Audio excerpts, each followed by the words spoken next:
ਹਾਂਜੀ ਉਸਤਾਦ।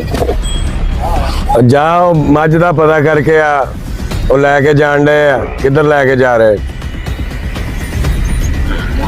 ਤੁਰਿਆ ਆਪਾਂ ਮੰਡੀ। ਓ ਭਾ ਹੈਲੋ। ਹਾਂਜੀ ਹਾਂਜੀ। ਉਹ ਗੱਲ ਸੁਣੋ, ਰੁਕ ਜਾਓ। ਹਾਂਜੀ ਹਾਂਜੀ।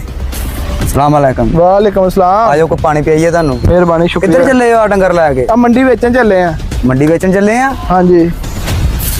ਜੇ ਤੁਹਾਡਾ ਇੱਥੇ ਵਿਕ ਜਾਵੇ ਤਾਂ ਫਿਰ ਤਾਂ ਨਾਲੇ ਤੁਹਾਡਾ ਪੈਂਡਾ ਘਟ ਜਾਏਗਾ ਤੇ ਸਾਨੂੰ ਡੰਗਰ ਦੀ ਲੋੜ ਵੀ ਆ।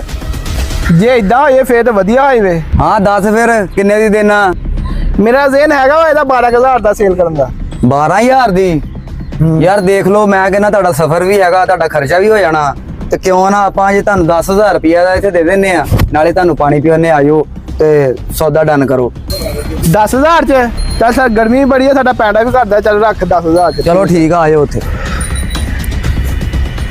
ਹਾਂਜੀ ਉਸਤਾਦ, ਸੌਦਾ ਮੈਂ ਕਰਿਆ ਆ। ਜਾਨਵਰ ਸੋਹਣਾ ਸੀ ਤੇ ਮੈਨੂੰ ਲੋੜ ਵੀ ਸੀ ਆਪਣੇ ਨੂੰ, ਤੇ ਮੈਂ ਕਿਹਾ ਚਲੋ ਲੈ ਲਈਏ, ਤੇ 12,000 ਰੁਪਇਆ ਕਹਿੰਦੇ ਸੀ, 10,000 ਚ ਲੈ ਲਿਆ। ਇੱਥੇ ਬਹਿ। ਤੂੰ ਮੈਨੂੰ ਕਿਹਾ ਸੀਗਾ ਕਿ ਤਨਖਾਹ ਮੇਰੀ ਕਿਉਂ ਘੱਟ ਆ, ਤੇ ਉਹਨੂੰ ਮੈਂ ਭੇਜਿਆ। ਹਾਂਜੀ। ਉਹਨੇ ਜਾ ਕੇ ਮੱਝ ਦਾ ਸੌਦਾ ਕੀਤਾ। ਹਾਂਜੀ। 12,000 ਰੁਪਇਆ ਉਹਨਾਂ ਨੇ ਮੰਗਿਆ, ਉਹ 10,000 ਰੁਪਏ ਦੀ ਮੱਝ ਲਾਇਆ। ਆਪਾਂ ਨੂੰ ਜ਼ਰੂਰਤ ਸੀ ਨਾ। ਹਾਂਜੀ, ਬਿਲਕੁਲ ਬਿਲਕੁਲ ਜ਼ਰੂਰਤ ਆਇਆ ਸੀ ਤੇ ਤੈਨੂੰ ਵੀ ਭੇਜਿਆ ਸੀ। ਹਾਂਜੀ।